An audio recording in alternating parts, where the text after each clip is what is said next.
우리가 밥 한 끼 잘 먹었다고 2, 3일 안 먹어도 되는 것이 없는 것 같은 것 같아요. 한 끼 잘 먹었다고 며칠 안 먹어도 되겠다고 생각 그 순간에 하지만 또 끼니가 지나면 또 신호가 오고 하는 것처럼 정말 말씀이 우리의 양식이고 하나님의 임재가 우리의 힘입니다. 하나님의 임재, 하나님의 함께하여 주심이 늘 있지만 우리가 그 하나님의 임재를 계속 우리 안에서 활성화시키는 것을 우리가 이렇게 함께 모여서 모이기를 힘써서 함께 모여서 이렇게 하지 않으면 내 힘으로만 밖에 안 되는 것을 경험하게 되는 것 같아요. 네. 사실 이스라엘이 지금 있으면서 물론 또 지금 일상의 삶이 진행되어지고 있고 또 하지만 그래도 계속 긴장감은 있고 그렇기 때문에 사실은 좀 몸이 피곤한 게 많은 것 같아요. 이게 물론 우리가 기도하고 하지만 근데 이게 그래도 이 영적 전운이라는 게 있잖아요.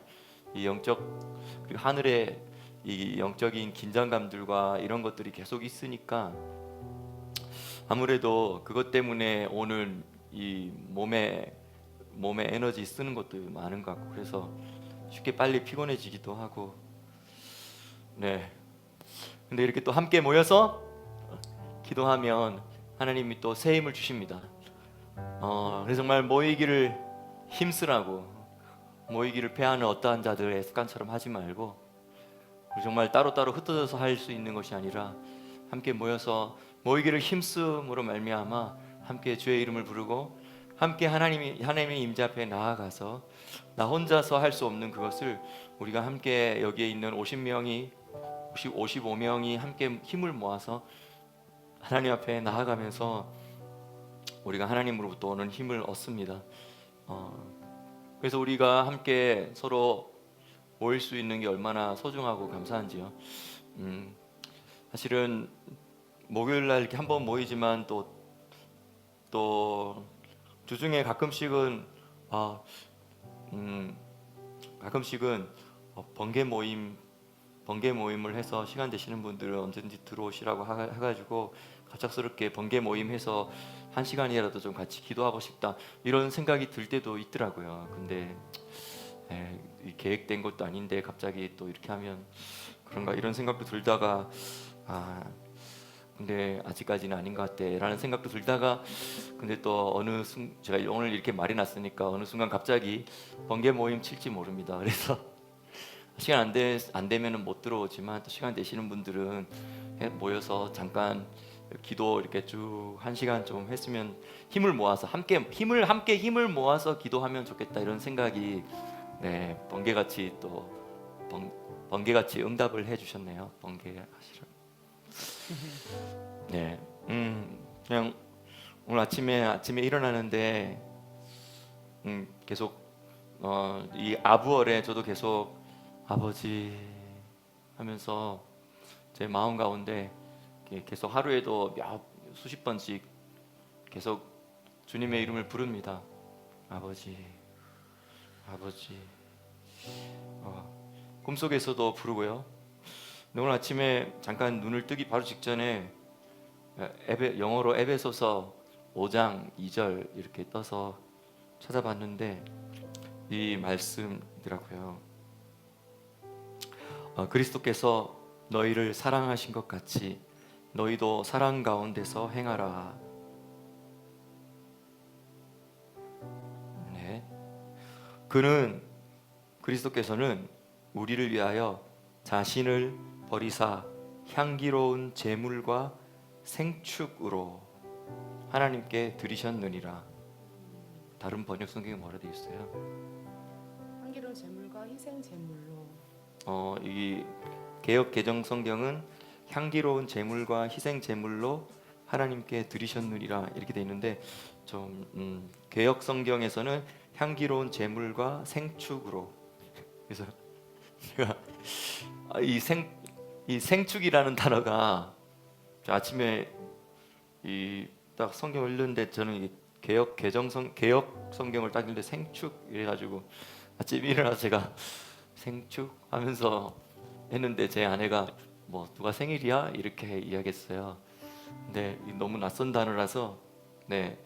또 개정 성경도 사실은 희생 제물이라고 해서 앞에 있는 향기로운 제물과 희생 제물 이렇게 좀 구분이 안 되기도 하고 두 가지를 앞뒤 전후를 이렇게 뒤집어 엎기도 하고 이렇게 번역한 것 같은데 네. 여기서는 어쨌든 여기서 말하는 네. 예수님께서 자기 자신을 우리를 위해서 희생 제물로 드리셨고 그리고 우리를 위해서 하나님께 향기로운 향기 나는 향기로 하나님께 자신을 드리셨다.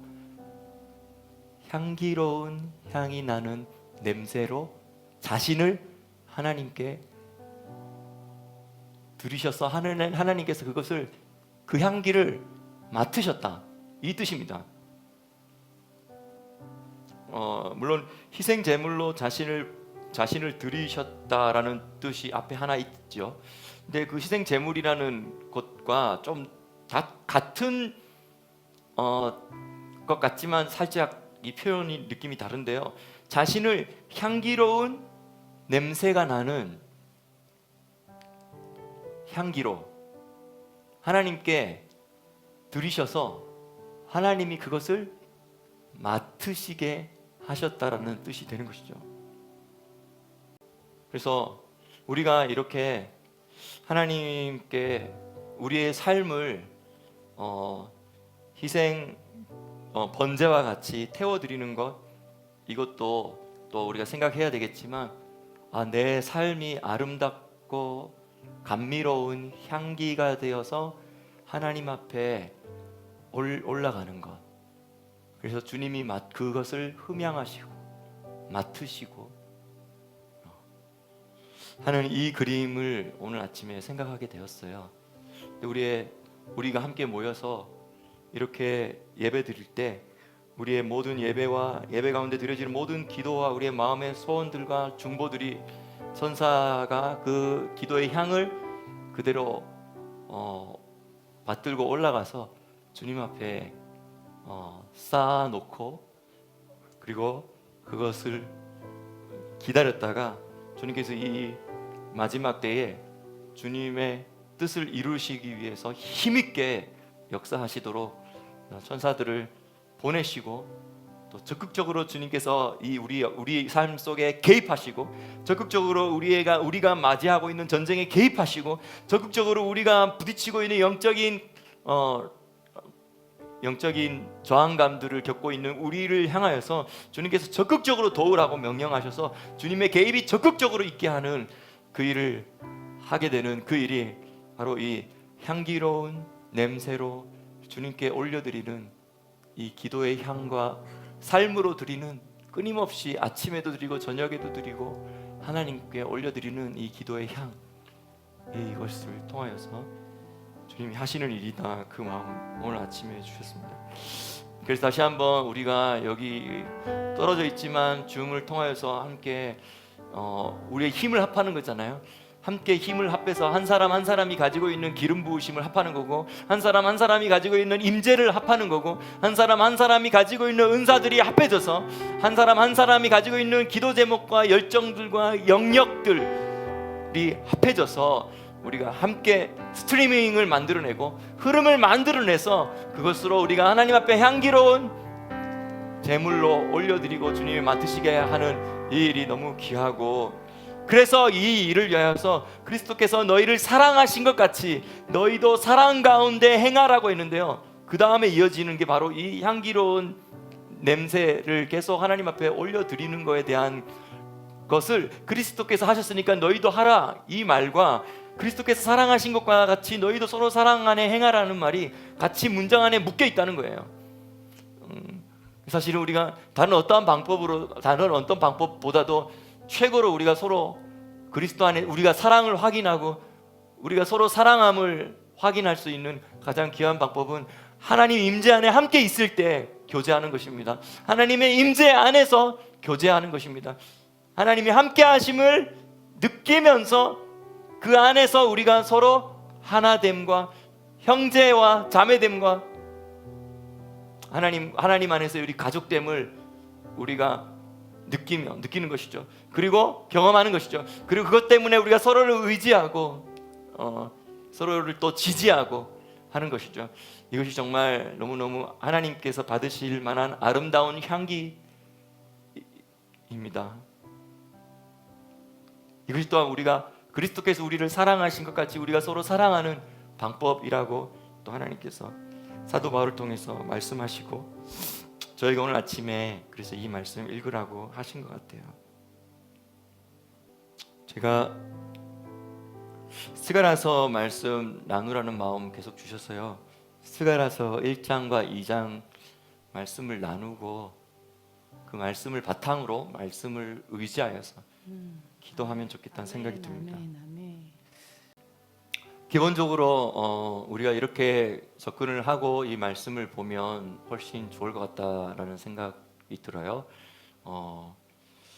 그것은 뭐냐면 일단은 스가랴, 스가랴 여호와께서 기억하신다라는 뜻을 가진 이 선지자 스가랴 선지자와 학개 선지자 학가이는 나의 절기란 뜻이죠. 하그. 근데 절기 중에서 절기를 모에드라는 것도 절기고 하그 또 절기지만 둘 다 똑같은 표현인데 사실 이제 모에드는 어떤 하나님이 정한 딱 그 시간이라는 의미에서의 절기고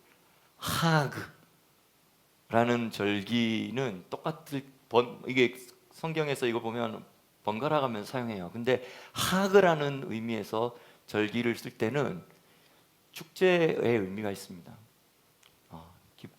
기뻐하면서 절기를 지키는 것이죠. 그렇죠?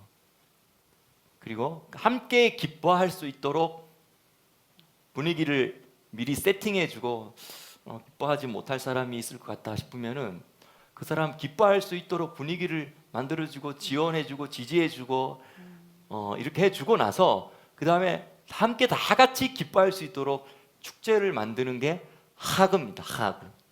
그래서 우리가 사메아 하면 기쁨의 절기, 기쁨의 축제 같은 절기 이렇게 인사하는 거잖아요. 네. 근데 이 스가랴 말씀은 학개와 스가랴의 이 두 선지자의 말씀의 포커스는 성전에 있습니다. 성전. 관심이 성전인 거죠. 그래서 제가 오늘 스가랴서 1장 1절부터 2장 마지막 절까지 최대한 좀 빨리 읽고 그다음에 포인트만 좀 나누고 싶은데요. 근데 이렇게 먼저 정리를 하면 좋겠어요. 스가랴서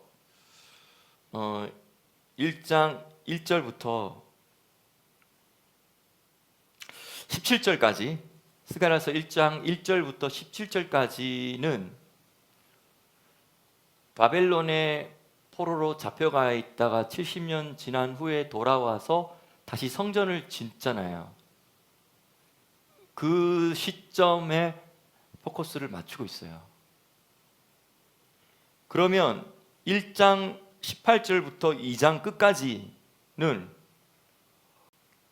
제2성전이 시작하고 나서 나중에 그것도 로마에 의해서 멸망되고 그래서 로마에 의해서 멸망된 이스라엘이 이스라엘 땅에 살지 못하여서 전 세계로 흩어져서 디아스포라의 삶을 살게 되다가 결국은 긴 시간이 지난 후에 다시 돌아와서 성전을 짓게 되잖아요. 성전을 다시 짓게 될 것이고 그리고 그 시점에 맞춰서 결국은 예수님께서 재림하셔서 이 예루살렘 성전에 그분의 보좌에 앉으시고 그리고 천년왕국을 이루시는, 그래서 예루살렘을 거룩한 영광의 예루살렘 성으로 회복하여서 예루살렘을 중심으로 전 세계를 통치하는 그러한 이야기를 스가랴서 2장에서 하고 있습니다. 이것을 이렇게 나누어 보지 않으면, 시기를 이렇게 나누어 보지 않으면 이게 헷갈릴 수도 있고 이게 분명하게 읽혀지지가 않아요. 근데 제가 지금 말씀드린 것처럼 스가랴서 1장 1절부터 17절까지는 바벨론 포로 70년과 70년에서 이제 돌아와서 제2차 성전을, 스룹바벨 성전을 짓는 요 타이밍에 대한 이야기라고 생각하시라는 거죠. 근데 그리고 나서도 다시 사실은 또 로마에 의해서 또 멸망되어지고, 그 다음에 근데 바벨론 포로에서 돌아오고 나서도 헬라 시대가 있잖아요. 그리고 또 로마 시대가 있죠. 사실은 바벨론 포로에서 돌아와서 2차 성전을 짓는다고 지어가지고 있었지만, 사실 그 기간에도 여전히 이 열방들, 세계 제국들로부터 이스라엘이 계속 압제를 받으면서, 핍박을 받으면서 보내던 시즌이었다는 것이죠. 그런 의미에서 이 1장 18절과 21절을 읽어낼 수 있습니다. 근데 좀 더 넓은 의미로 보면 1장 18절부터 시작해서 1장 18절은 이 긴 디아스포라 이스라엘이 이 땅에서 쫓겨난 이후에 이스라엘이 이 땅에서 살면서도 핍박받다가, 그 다음에 이 땅에서 핍박받던 핍박이 증가되어지다가, 그 다음 결국은 쫓겨나게 되는, 이 모든 것을 다 포함하고 있는 게 1장 18절에서부터 21절이에요. 거기에는 네 뿔에 대한 이야기가 나오죠. 그래서 이 네 뿔이 무엇을 이야기하고 있냐면, 이 네 뿔은 뿔이니까 날카롭고 뾰족하겠죠. 근데 그 네 뿔이 유대인, 유다 민족과 이스라엘과 예루살렘을 해치는 뿔이라는 거예요. 근데 그 뿔이 네 개가 있는 것이죠. 그래서 이 뿔은 예루살렘과 유대인과 이 이스라엘을 역사 속에서 계속 공격하고 핍박하고 압제하는 그러한 제국들을 말하고 있는 것입니다. 이건 다니엘서에서 네 짐승과 다니엘서에서 말한 이 큰 인간의 모습을 갖춘 큰 동상, 그래서 네 파트로 나눠져 있는 네 동상과도 연결된다고 생각하시면 쉬울 것 같아요.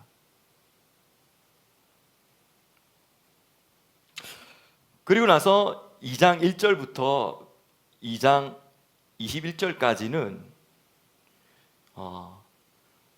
그 긴 디아스포라 시간이 끝나고 나서 다시 이제 이스라엘 땅으로 돌아와서 어느 타이밍에 좀 시간이 지난 후 어느 타이밍에 성전을 짓게 되는, 그리고 또 그것과 맞물려서 또 실제로 메시아가 오셔서 이 예루살렘을 중심으로 온 열방을 통치하는 그 시대를 여실 것에 대한 이야기를 하고 있는 것이죠. 그래서 우리가 예루살렘을 중심으로 온 세계가 의와 평강의 시대로 통치되어지는 그 때를 우리는 천년왕국이라고 말하잖아요. 근데 그 천년왕국의 그 통치가 온전하게 이루어지기 위해서 예루살렘이 너무 중요한 거고, 또 예루살렘이 중요한 예루살렘에 그분이 오셔서, 메시아가 오셔서 그분이 통치하실 수도가 온전히 세워지는 것, 이게 너무 중요한 일인 것이죠. 그 이야기에 대한 것을 포인트를 맞추고 있습니다. 또 다시 말하면 이렇게 말할 수 있어요. 스가랴 1장 2장 여기서는 다시 말하면 두 성전에 대한 이야기를 하고 있는데 그 사실은 우리가 이게 바벨론 포로에서부터 시작해서 지금 이 시대까지 약 2600년이 지났다고 생각했을 때 2600년이라는 이 긴 시간을 커버링하고 있는 거예요. 스가랴서 1장과 2장이. 근데 2600년이라는 긴 시간을 이야기하려면 이야기할 것들이 얼마나 많겠어요. 근데 이게 이 성경적인 화법이죠. 이 긴 2600년을 성전이라는 주제로만 딱 이야기하겠다는 거예요. 성전에 포커스를 딱 맞춘 채 거기에서 그 성전과 관련된 예루살렘과 관련된 또 예루살렘에 살아가게 될 유대인들과 그 이스라엘 국가 그것과 관련된 것만 2600년 안에서 그것만 하이라이트를 딱 시켜서 보는 거예요. 그래서 이 두 가지를 지금 이야기하고 있습니다.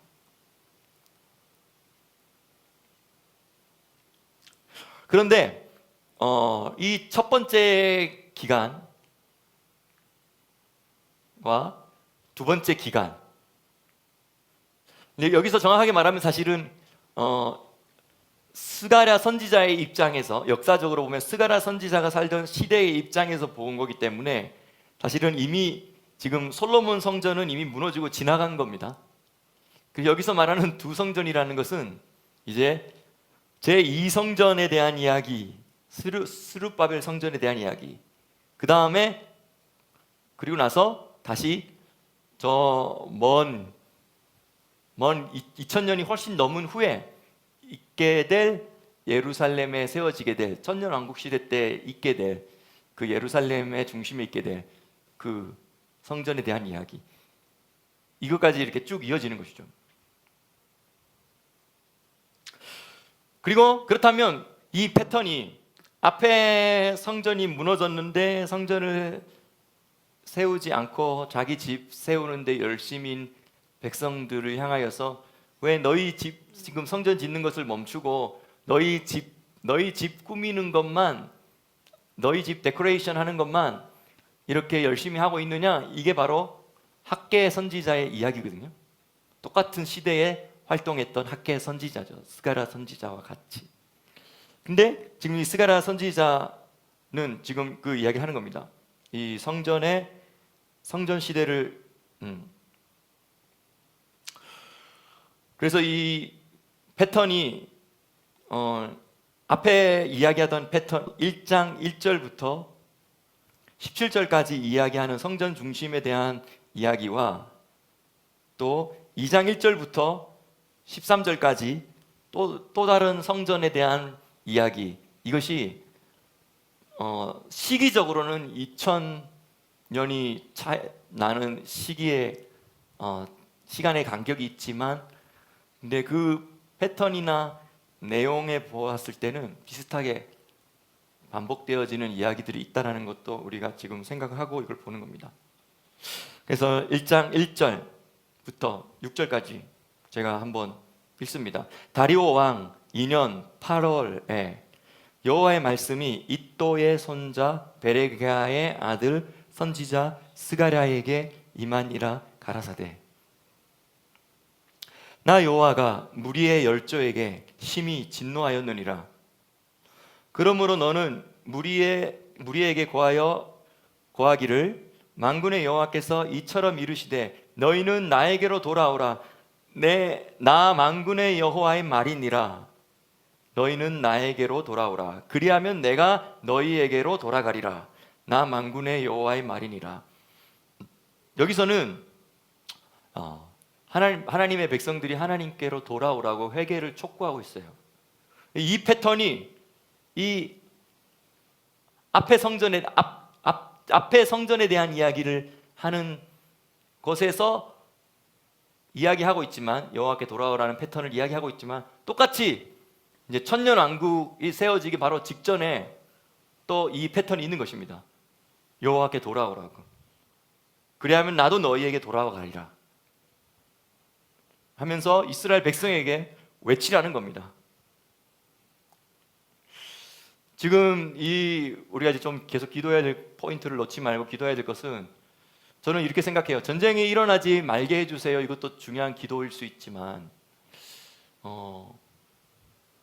전쟁이 여러 가지 기도 방법이 있을 것 같아요. 전쟁이 아예 일어나지 않게 해주세요. 물론 이 기도도 있을 수 있겠죠. 하지만 이렇게 전쟁이 그런데도 전쟁이 반드시 꼭 일어나야 되는 게 하나님의 뜻이라면 전쟁의 피해가 최소가 되게 해주세요. 그리고 또 한 가지는, 그러면 전쟁이 반드시 꼭 일어나야 될 거라면 전쟁의 피해도 최소화되지만 전쟁을 통해서 반드시 이루어져야 될 일은 이루어지게 해주세요. 아멘. 그 중에 제일 중요한 포인트는 저는 바로 이스라엘과 교회가 회개하고 하나님 앞에 돌이키고 하나님의 이 마지막 때에 하나님이 하실 일들을 보기 시작하고 깨닫기 시작하고 눈뜨기 시작하는 것입니다. 그래서 너희는 나에게로 돌아오라, 만군의 여호와의 말이니라. 그리하면 너희에게로 내가 돌아가리라, 만군의 여호와의 말이니라. 이 1장 3절의 짧은 절에 두 번이나 만군의 여호와의 말이니라, 만군의 여호와의 말이니라. 다시 말하면 하늘 군대들의 하나님이라는 것이죠. 만군의 여호와라는 이 말이 쓰여질 때는 하나님이 하늘 군대들을 대동하시고 하나님이 이 인류 역사에 개입하시겠다라는 그런 강한 의지가 표현된 문장에서 나타나는 하나님의 이름이 만군의 여호와입니다. 그래서 4절부터 계속 이렇게 이야기합니다. 회개를 촉구하는 이야기죠. 너희 열조를 본받지 말라. 옛적 선지자들이 그들에게 외쳐 가로되 만군의 여호와께서 말씀하시기를 너희가 악한 길 악한 행실에서 떠나서 돌아오라 하셨다라고 선지자가 외쳤죠. 그러나 백성들이 듣지 않고 나에게 귀를 기울이지 아니하였느니라. 나 여호와의 말이니라. 5절, 너희 조상들이 어디 있느냐. 이미 조상들이 살다가 죽었잖아요. 사라졌죠.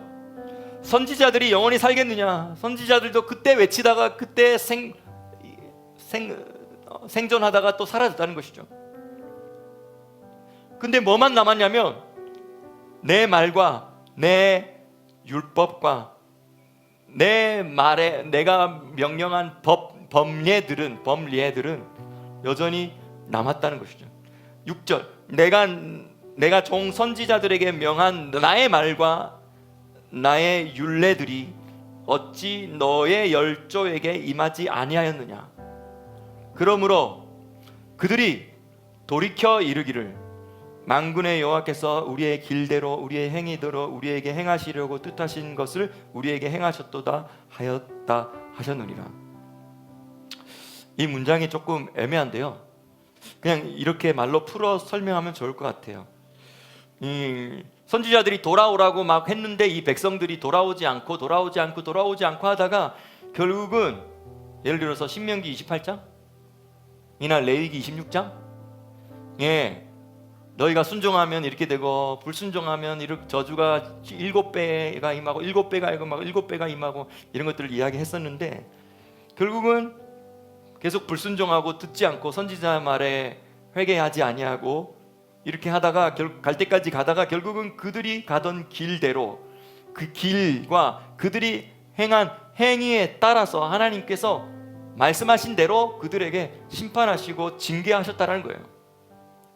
그리고 하나님께서 심판하시고 하시겠다고 하신 그 하나님의 뜻대로 우리에게 다 행하셨네 라는 것을 뒤늦게 깨달았다는 겁니다. 그래서 남은 건 뭐냐면, 우리 불순종하던 열조들도 다 돌아가셨고 그것을 외쳤던 선지자들도 다 돌아가셨는데 남는 건 뭐냐면, 지금 와서 남는 거는 하나님께서 이렇게 되면 이렇게 될 거라고 말씀하셨던 그 말씀과 이렇게 행하면 복을 받고 이렇게 행하면 저주받을 거라는 그 말씀만이 지금 우리에게 남아서 우리에게 다 그대로 우리의 행한 대로 다 그대로 갚아줬고 다 이루어졌도다 하면서 그제서야 뒤늦게 하나님께 돌이키고 회개했다라는 그 이야기를 하고 있는 게 이 1장 6절입니다. 문장이 근데 좀 깔끔하게 딱 들어오진 않죠. 그리고 나서 1장 7절부터 11절까지는 이 예루살렘을 중심으로 일어나고 있는 이 예루살렘 때문에 예루살렘 중심으로 일어나고 있는 이 세계의 어떠한 영적인 큰 기류들과 흐름들이 있다는 거예요. 다시 말하면 세상에서 일어나는 큰 기류들이나 제국들이 일어났다가 제국들이 소멸하고 또 나라들끼리 싸우기도 하고 하면서 큰 국제적인 정세가 막 바뀌고 변하고 전쟁이 일어나고 이렇게 하는 모든 큰 흐름들, 세상적인 큰 흐름들은 다 그 중심에 뭐가 있냐면 그 중심에 예루살렘이 있다는 거예요.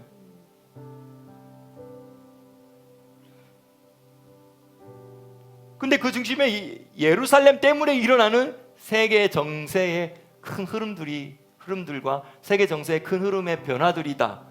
예루살렘 때문에 일어나는. 그렇기 때문에 사실은 그 중심에 예루살렘이 있다. 그 이야기가 여기서 가지고 있는 대화를 풀어나가는 말씀을 풀어나가는 방법입니다.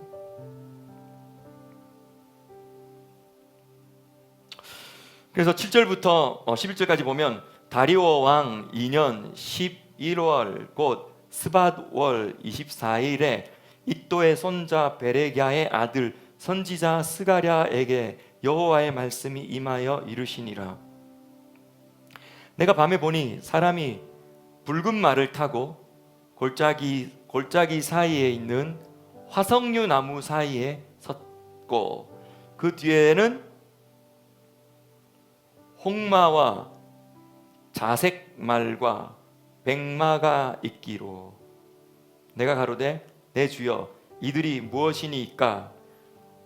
나에게 말하는 천사가 나에게 이르되 이들이 무엇인지 내가 너에게 보이리라. 화석류 나무 사이에 선 자가 대답하여 가로되 이는 여호와께서 땅에 두루 다니라고 보내신 자들이니라. 그들이 화석류 나무 사이에 선 여호와의 사자에게 고하되 우리가 땅에 두루 다녀 보니 온 땅이 평안하여 정온하더라.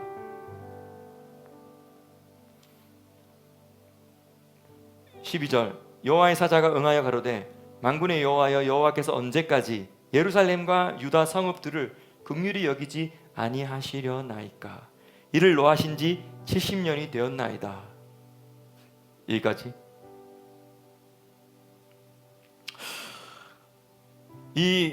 여기에 말이 나오는데요. 이게 마치 요한계시록의 내 첫 번째인, 두 번째인, 세 번째인, 네 번째인을 뗄 때 활동하기 시작하면서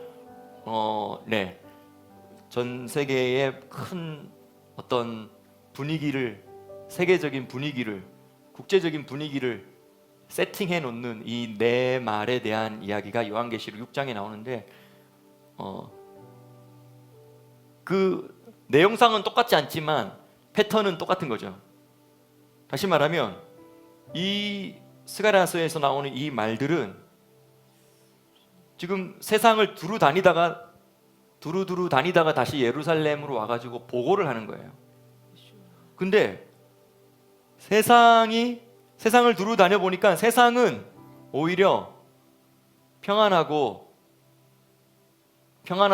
하는 거예요. 평안하다. 뭐 진정한 평화가 아닐 수 있죠. 거짓 평화일 수도 있고, 참된 정말 하늘의 평화가 아닐 수 있죠. 그냥 물질적인 것으로부터 오는 큰 문제 없어, 먹고 살만해, 좋아라고 하는 평안일 수도 있어요. 근데 오히려 세상은 평온하고 뭔가 평온하고 평안한데 오히려 예루살렘은 지금 파괴되고 무너지고 그리고 붙들려가지고 하나님께서 노하신 지 70년이 다 되어간다는 것이죠. 그래서 이 예루살렘과 유다 성읍을 긍휼히 여겨주십시오. 세상은 이렇게 평안하다 하는데 이 예루살렘은 이렇게 시끄럽고 예루살렘 때문에 이 난리입니다.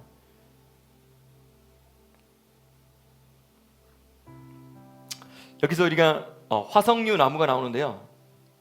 이 화석류 나무는 히브리어로 하다스라고 하잖아요. 하다사가 누구의 이름입니까? 에스더의 이름이죠. 여기서 화석류 나무 사이라고 하는 것은 여기는 예루살렘을 말하는 겁니다. 근데 이 화석류 나무라는 나무는 이스라엘 중앙산지에 엄청 많아요. 헤브론, 베들레헴, 예루살렘, 베델, 쉐겜, 이 산지에 곳곳에 그냥 산들마다 골짜기들마다 있는 게 화석류 나무입니다. 네, 여기서 하다스죠. 하다스.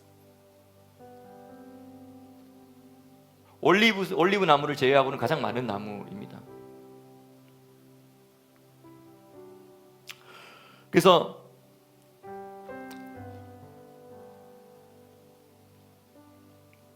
이 예루살렘, 여기서는 예루살렘이라고 명시되어 있지 않지만 이 화석류 나무라는 것만으로 이 이스라엘 산지, 유다 산지와 또 예루살렘이라는 것을 여기서 이렇게 표현하고 있는 것이죠. 네, 이건 넘어가고요. 그래서 17절에 13절에 이렇게 이야기합니다. 여호와께서 노하신 지 70년이 되었는데 언제까지입니까? 라고 이야기할 때 13절에 이야기합니다. 여호와께서 내게 말하는 천사에게 선한 말씀, 위로하는 말씀으로 대답하시더라. 내게 말하는 천사가 나에게 이르되 너는 외쳐 이르기를 만군의 여호와의 말씀에 내가 예루살렘을 위하여 시온을 위하여 크게 질투하며 안일한 열국을 심히 진노하니 나는 조금만 노하였거늘 그들은 힘을 내어 고난을 더하였음이라. 이게 바로 내 말과 말탄 자들이 세상을 두루 다니면서 전 세계적인 분위기를 다 소집하고 정보를 소집하고 분위기를 파악하고 나서 예루살렘에 와서 하나님께 드린 정보이고, 그래서 그 정보에 따라서 하나님께서 응답하신 말씀입니다. 다시 읽으면 이것이 우리가 기도할 때 이 말씀으로 바탕으로 기도하면 좋겠어요. 14절 만군의 여호와의 말씀에 내가 예루살렘을 위하여 시온을 위하여 크게 질투하고 나의 열정을 쏟아붓는다는 뜻입니다. 안일한 열국을 향하여 심히 진노하나니 나는 조금만 노하여서 그들을 나의 몽둥이로 일정 시간 일정 분량만큼 사용하려고 그 몽둥이로 쏘였는데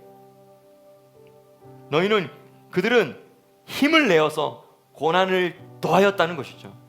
이스라엘을 향하여서, 예루살렘을 향하여서. 16절 그러므로 여호와가 이처럼 말하노라 내가 다시 긍휼히 여겨서 예루살렘으로 다시 돌아온다는 것입니다. 그래서 나의 집이 그 가운데 건축될 것이라. 예루살렘 위에 먹줄이 치어지리라. 건축이 되겠다는 뜻이죠. 만군의 여호와의 말이니라.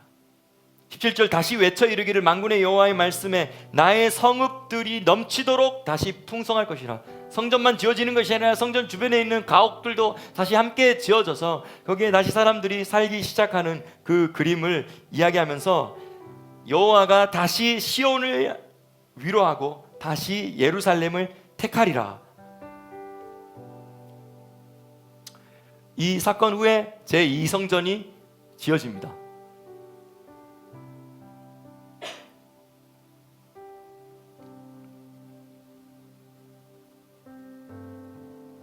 그리고 18절부터 21절을 보면 내가 눈을 들어 본즉 내 뿔이 보이기로 이에 나에게 말하는 천사에게 묻되 이들이 무엇이니까? 나에게 대답하되 이들은 유다와 이스라엘과 예루살렘을 해친 뿔이니라. 그때에 여호와께서 공장 4명을 나에게 보이시기로 내가 가로되 그들이 무엇을 하러 왔나이까 하매 대답하여 가라사대 그 뿔들이 유다를 해쳐 사람으로 능히 머리를 들지 못하게 하매 이 공장들이 와서 그것들을 두렵게 하고 이전의 뿔들을 들어 유다 땅을 해친 열국의 뿔을 떨어치려 하느니라. 그래서 공장을 대장장이라고 번역했죠. 여기서 말하는 넷불은 이 이스라엘과 유대 민족과 예루살렘을 해치고 공격하고 사납게 하고 억압하던 제국들 나라들을 말합니다. 근데 일정 시간, 일정 기간 또 하나님의 섭리에 의해서 그 뿔들이 하나님이 활동하도록 허락하셨지만, 근데 그 뿔들이 하나님이 허락하신 것 이상으로 더 지나치게 이스라엘에게 고난을 더했고 예루살렘을 심각하게 파괴해버렸고, 또 성전도 그렇게 했다는 것이죠. 성전을 향해서도 그렇게 했다는 것이죠. 그런데 여기서 말하는 이 대장장이는 바로 이 뿔은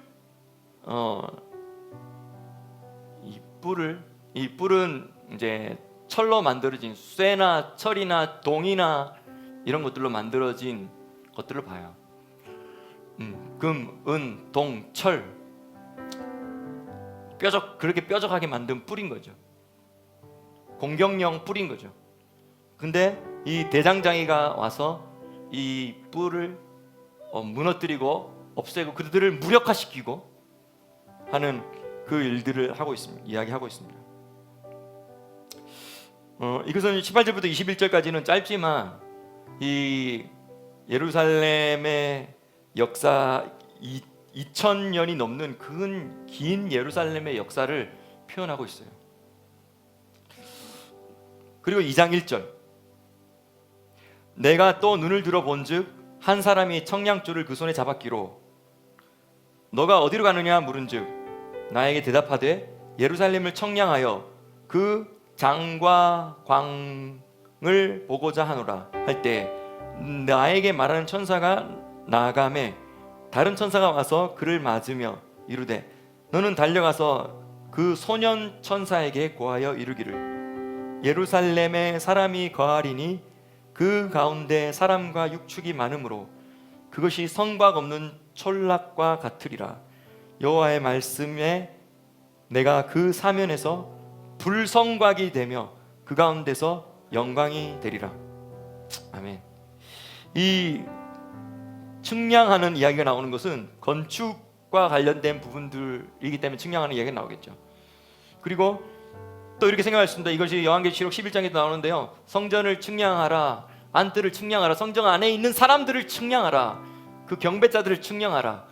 그 말을 통해서 우리가 알 수 있는 건 뭐냐면 여기서 성전을 측량하라는 건 실제 1차적으로는 성전을 측량하는 것이 있고 건물 성전을 측량하는 게 있고 2차적으로는 이 성전의 영적인 영향력을 또 측량하는 것도 있습니다.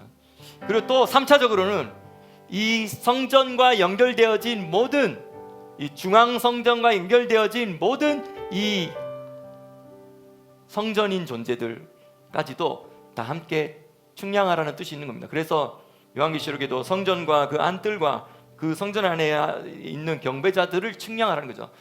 사람을 측량하라는 것이 뭡니까? 그냥 그 성전된 상태의 성전인 존재들, 예루살렘인 존재들, 에덴 동산의 상태를 유지하는 그 존재들의 분량이 얼마만큼 되는지 측량하고 그들이 결국은 이 중앙 예루살렘 성전과 멀리 떨어져 있어도 사실은 그들은 이미 이 중앙 예루살렘 성전과 연결되어진 존재이기 때문에 그들을 다 아우러서 다 측량하라고 하는 것이죠.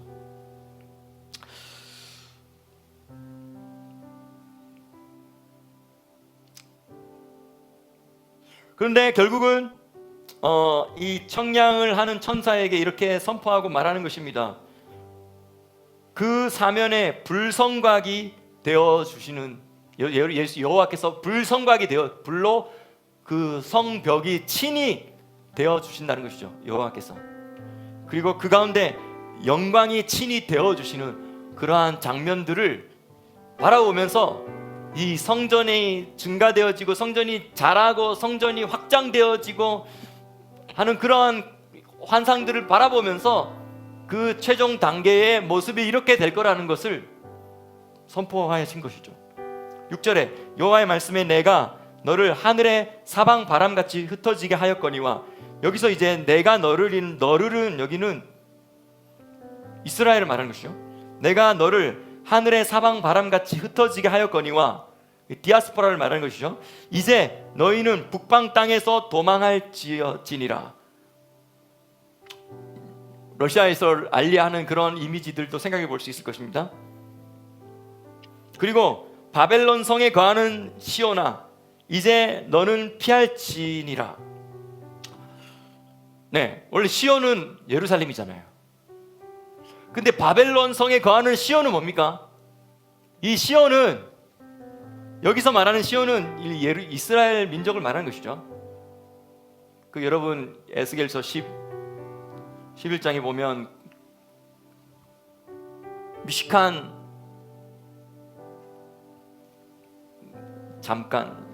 잠깐인 거죠. 잠깐. 메아트가 아니고 레가 아니고 갑자기 생각나요. 네. 비록 바벨론 포로로 잡혀갔다 하더라도 유대 백성들이, 근데 하나님께서 내가 거기에서 너희에게 잠깐 성소가 되어 주겠다라고 이야기하고 계세요. 미식한 메아트, 잠깐 성소가 되게 하겠다. 다시 말하면 예루살렘 중앙성전은 무너졌다 하더라도 예루살렘을 떠나 있는 백성들에게 하나님께서 그래도 예루살렘은 떠났으나 작은 예루살렘으로서의 기능을 할 수 있도록 하나님께서 하시겠다는 것이죠. 이것이 다시 나중에 발전되면 인간 성전에 대한 이야기입니다. 미크다시 아담에 대한 이야기죠. 그래서 비록 바벨론 시스템에 살아가는 하나님의 백성이라 할지라도 그들은 예루살렘의 하나의 파트인 거예요. 예루살렘의 한 부분인 거예요. 근데 때가 되었을 때 하나님이 그 바벨론에서 나오라는 것이요. 내 백성아, 그 바벨론에서 나와! 다시 돌아오라는 것입니다. 때가 되었으니까.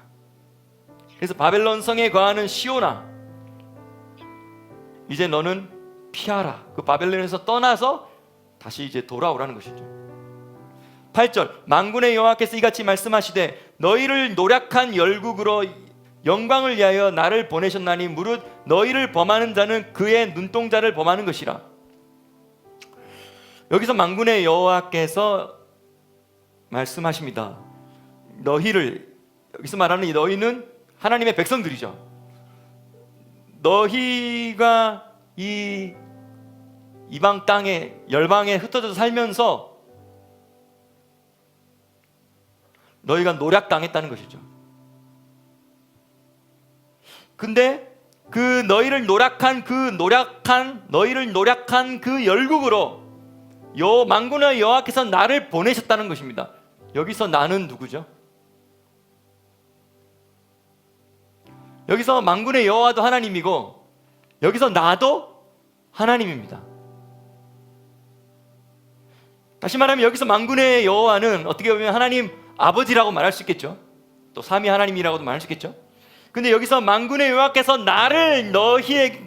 나를 보내셨다라고 할 때 여기서 나는 예수님을 말하는 것이죠.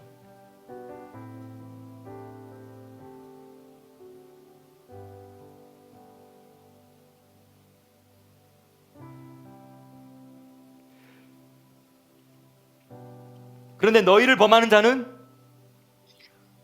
만군의 여호와의 눈동자를 범하는 것 같다. 하나님의 눈동자를 범하는 것과 같다 라고 말하면서 9절입니다. 저는 사실 이 9절 가지고 오늘 기도하고 싶어서 이 9절 지금까지 여기까지 온 건데요. 내가 손을 그들 위에 움직인즉, 이것은 메시아의 손인 거예요. 예수님의 손인 거예요. 하나님의 손인 거예요. 내가 손을 그들 위에 흔든다는 것입니다. 그들을 섬기던 자들에게 노략거리가 되리라. 그들을 섬기던 자들에게 노략거리가 되리라. 다시 말하면 그 나라 안에서 분쟁이 일어나고 민족이 민족을 대적하여 일어나고 나라가 나라를 대적하여 일어나고 분쟁하여 일어나면서 혼란과 혼잡함과 반역과 온갖 종류의 데모들이 일어나고 하는 그런 모습들을 보는 것이죠. 근데 이러한 일들이 바로 하나님께서 그들 위에 손을 흔드실 때 그런 일들이 일어날 거라는 것입니다.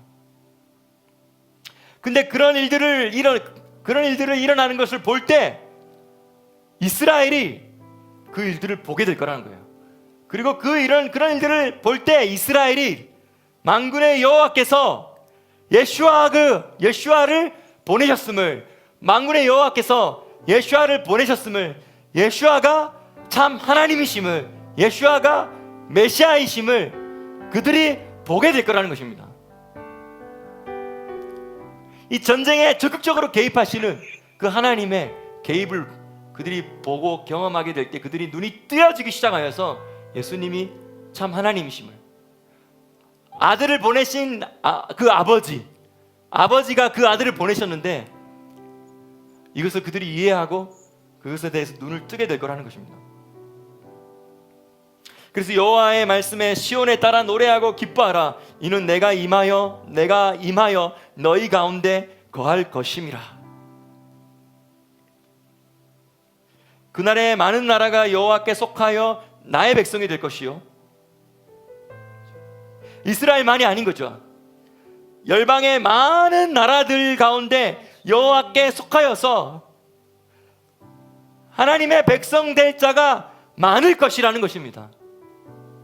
우리 이것도 좀 포커스를 맞추고 기도해야 될 것 같아요. 왜냐하면 눈에 보이기로는 너무 지금 하나님을 대적하고 또 이스라엘을 대적하고 이 성경적인 원리를 대적하고 심지어 교회 안에서도 이런 것들을 종말을 이해하지 못하기 때문에 대적하는 이런 것들이 일어나고 있는데, 근데 하나님 이거 뒤집으셔서 뒤엎으셔서 우리가 생각하는 것보다도 더 많은 자들이 돌아오게 될지 모릅니다.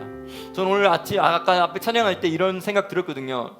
근데 성경을 읽어보면 종말론적인 구절들을 쭉 보면 종말에 일어날 환난과 고통과 막 이 재앙과 이런 것들에 대한 것들이 내용이 훨씬 더 많은데, 근데 긍정적인 면에 대한 부분들이 분명히 있음에도 불구하고 그 부분에 대해서는 그렇게 자세히 이야기하지 않고 그냥 뭐 부흥이 일어나는 정도, 많은 사람들이 회개가 일어날 정도 이야기하는 것이죠. 근데 그거의 분량에 비하면 재앙과 뭐 지진과 뭐 전염병과 또 칼에 죽는 것과 이러한 것들이 훨씬 자세하게 많은 분량으로 표현하고 있어요. 그런데 제가 방금 아까 전에 기도할 때 어떤 마음이 들었냐면, 왜 그 부정적인 부분들은 이렇게 자세하게 적어놨지만 종말이 일어날 긍정적인 부분들은 적혀있지만 자세하게는 적혀있지 않을까라는 생각을 하다가 어떤 생각이 들었냐면, 그것은 우리가 어떻게 하느냐에 따라서 더 될 수도 있고 덜 될 수도 있기 때문에 하나님이 이만큼의 유격을 두고 나서는 우리가 어떻게 반응하느냐에 따라서 더 될 수도 있고 덜 될 수도 있다라는 유격을 두신 건가? 그런 마음을 하나님이 저에게 주셨어요. 그래서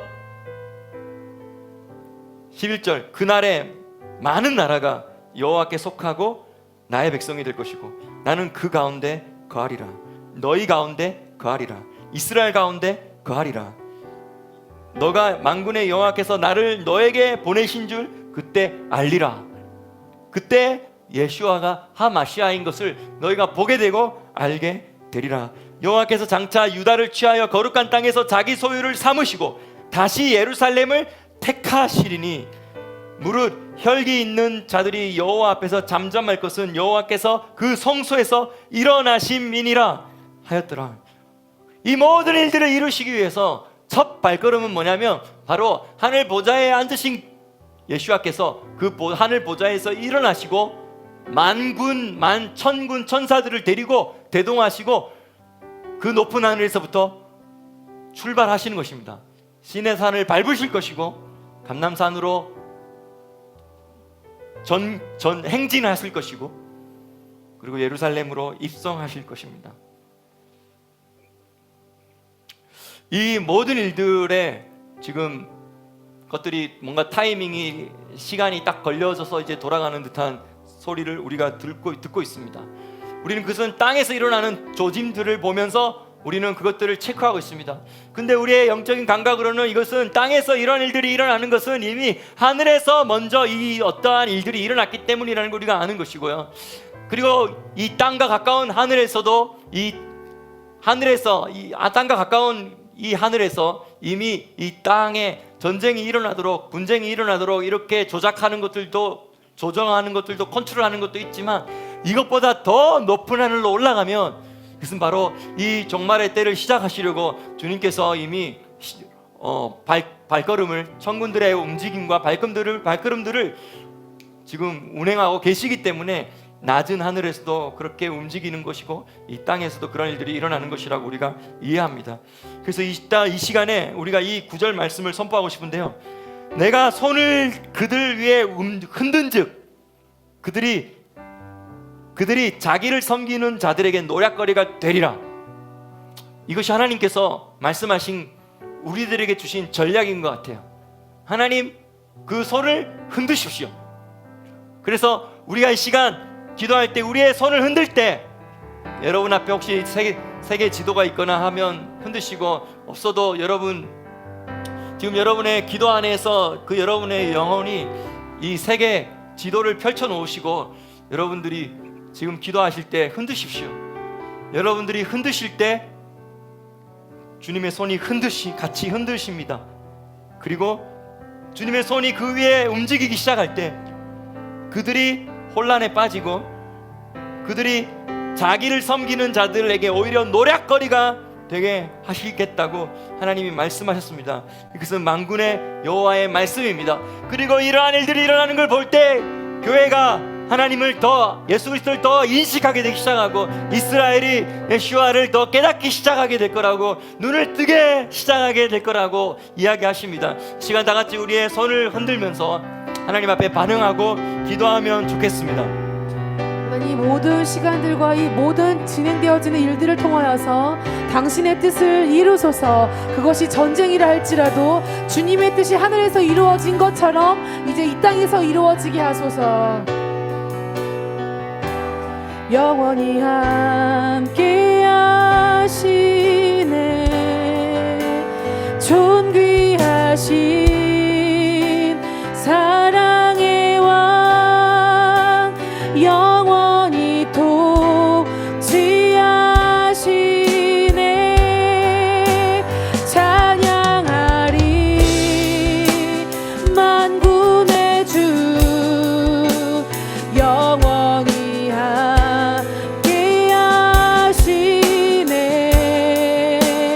존귀하신 사랑의 왕, 영원히 통치하. 2600년 전에 세워졌던 성전을 다시 이제 새 예루살렘으로 이루실 하나님께서 여전히 만군의 여호와께서 직접 개입해서 하시겠다라고 말씀하시니 주님의 뜻대로 그대로 이루시옵소서. 존귀하신 주님의 뜻이 이루어지도록 이곳에 모여있는 우리 한 사람 한 사람이 아버지의 뜻을 이루는 통로가 될 수 있게 하여 주십시오. 우리의 삶 가운데 온전히 당신의 통치가 드러나게 찬양하리 만군의 주, 영원히 함께 하시네. 존귀하신 사랑의 왕, 영원히 통치하신 주님의 나라와 주님의 나라와 뜻이 나의 삶 속에 임하시고 이 땅 이스라엘 가운데 예루살렘에 임하시기를 그렇게 주님의 마음을 더 알기를, 주님이 어떻게 이 세계를 경영해 가실 것인지 우리에게 이사가의 주판처럼 보게 하여 주시기를 간절히 소망합니다. 주님, 거룩히 살아가 힘과 담대한 믿음을 두려먹는 믿음 주신 나의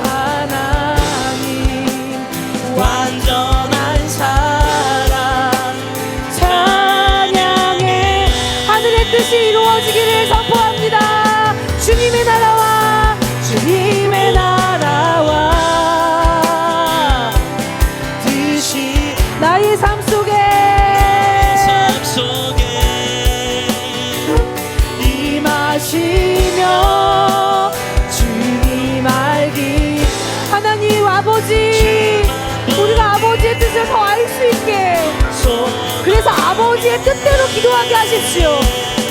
내 소원대로 기도하는 것이 아니라 거룩히 살아가. 그래서 나의 생각과 나의 의지와 나의 감정이 더 거룩하게 하여 주십시오. 거룩함을 가지고 하나님 당신의 뜻을 분별할 수 있게 하십시오. 주신 나의 하나님 완전한 사랑 찬양해. 주님의 나라와 주님의 나라와 뜻이 이스라엘 위에 임하시며 주님 알기를 주만 보기를 소망해.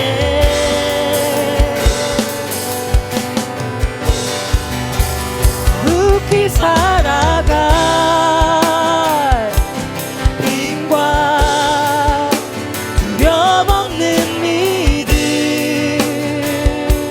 주신 나의 하나님 완전한 찬양 찬양해.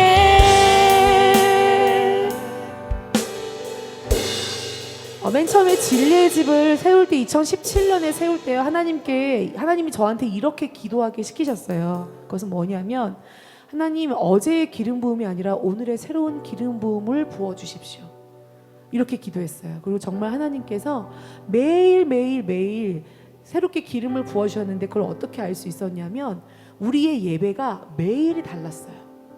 누가 와서 예배를 하든 누가 오지 않든 매일 예배가 다르고 매일 새로운 말씀이 우리 가운데 임했어요. 그래서 이것이 하나님의 기도의 응답이었구나 라는 것을 우리가 깨달았어요. 근데 이제 이번 주에는 기도하는데 하나님이 이런 마음을 주시더라고요. 노아가 하나님과 동행하였잖아요. 근데 노아가 하나님께 은혜를 구했대요.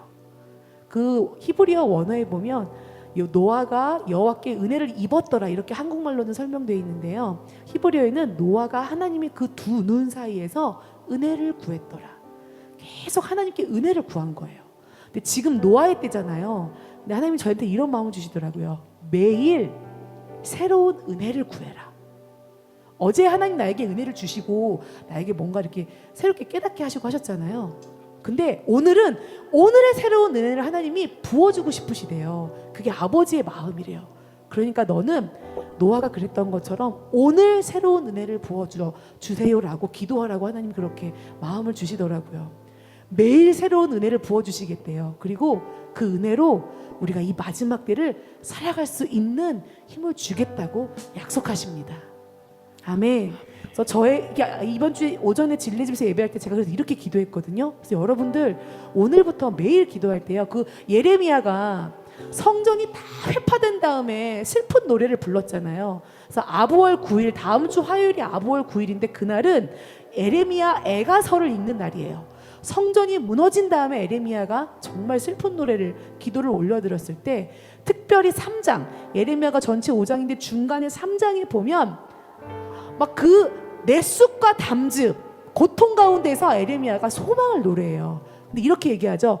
여호와의 주의 인자는 무궁하니 날마다 새롭고 아침마다 새롭다. 사람들아 잠잠히 앉아서 갈망할 것은 여호와를 바라라. 여호와께 소망을 두라. 이런 구절이 3장 중반에 나와요. 그래서 하나님이 날마다 새로우십니다. 그런 것처럼 우리에게 날마다 새로운 은혜를 주세요. 그래서 그 은혜로 우리가 살아갈 수 있게 하신대요. 끝까지 견딜 수 있게 해주신대요. 하나님 주님 감사합니다. 그래서 오늘 이 말씀으로 여러분들을 축복하면서 기도회를 마무리하고자 합니다. 하나님 매일의 새로운 기름을 부으면서 우리의 영적인 지경을 넓혀주셨던 것처럼 이제는 마지막 때를 살아가는 우리에게 매일의 새로운 은혜를 더하여 주시옵소서. 어제의 은혜가 아니라 오늘의 은혜는 더욱 증가되어지고 내일은 당신의 은혜가 우리 삶 가운데 더욱 증가되어질 것을 예수 그리스도의 이름으로 선포합니다. 그래서 노아처럼 주님과 동행함으로 이 삶을 살아갈 수 있게 하여 주시옵소서. 그래서 여러분, 여러분들의 삶의 일터를 축복합니다. 특별히 미디어 영역, 문화예술 영역, 교육의 영역 가운데 서 있는 여러분들을 축복합니다. 누군가를 가르치는 것도 가운데 있어서, 그리고 경제적인 영역 가운데, 그것도 경제 영역의 부르심을 가지고 있는 여러분들 가운데 축복합니다. 매일의 새로운 은혜를 부으셔서 이 악한 세대에서 이것을 승리하며 돌파하며 살아가는 노아와 같은 은혜를 가지고, 또 노아의 방주를 준비함으로 말미암아 세상이 비웃는다 할지라도 노아의 방주 안에 구원받을 영혼들을 그 방주 안으로 초대하는 자들로 여러분들을 세워주실 것임을 예수 그리스도의 이름으로 축복하며 기도합니다. 주님 감사합니다.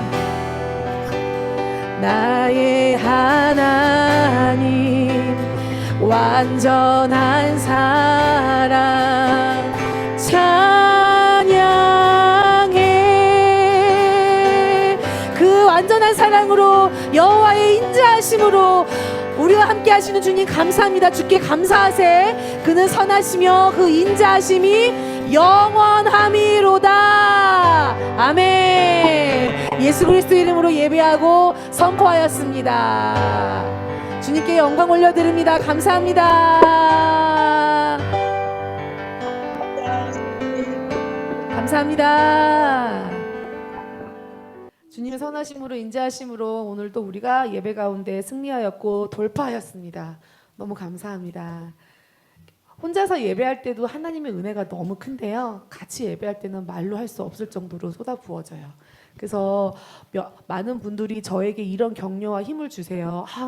목사님, 사모님, 목사님 혹은 사모님, 예배하실 때마다 너무 은혜가 있고 너무 기름 부음이 넘칩니다. 이런 격려를 많이 해주시거든요.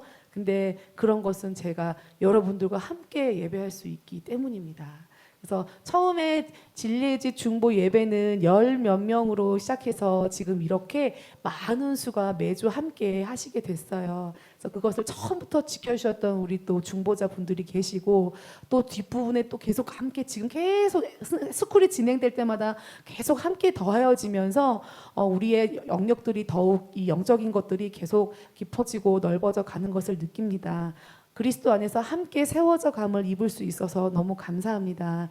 스가랴서 오늘 말씀 선포하셨던 대로, 그리고 오늘 아부월 4일 느헤미야가 성벽, 성전이 아니라 예루살렘 성벽을 건축하기 시작한 날이에요. 그래서 엘루럴 25일에서 52일 만에 성벽을 이게 건축을 완공할 때 한 손에는 무기, 한 손에는 연장을 들고 공사하면서 파수하면서 이게 성벽을 지었어요. 그래서 여러분, 혹시 여러분들 안에 무너져 있는 영역들을 세우셔야 한다면 말씀의 무기 한 손에 드시고, 한 손에는 여러분들에게 주신 은사, 그게 여러분들의 연장이거든요.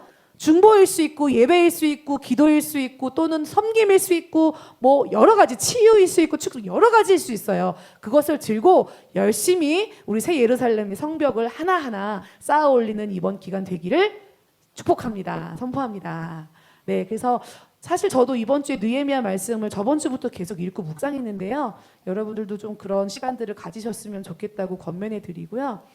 그리고 아부월 9일에, 아까 다음 주 8월 12일, 13일 이때 뭐 또 이란이 공격해 올 수 있다, 뭐 시나리오 상으로 그게 가장 가능성이 높다, 이런 기사가 보도되고 있긴 하지만 여전히 하나님의 주권 안에 있습니다. 그래서 늦추지 아니하시고 계속 파수하여 주시고, 매일매일 여러분들의 기도 안에, 여러분들의 삶과 가정과 공동체와 일터를 위한 기도 안에 우선순위에 꼭 이스라엘을 위해서 기도해 주시기를 다시 한번 부탁드릴게요. 그래서 저희도 여기에서 파수하면서 아주 이스라엘에서 들어오는 뉴스들 바로바로 또 기도 제목과 함께 여러분들에게 계속 올려드리겠습니다.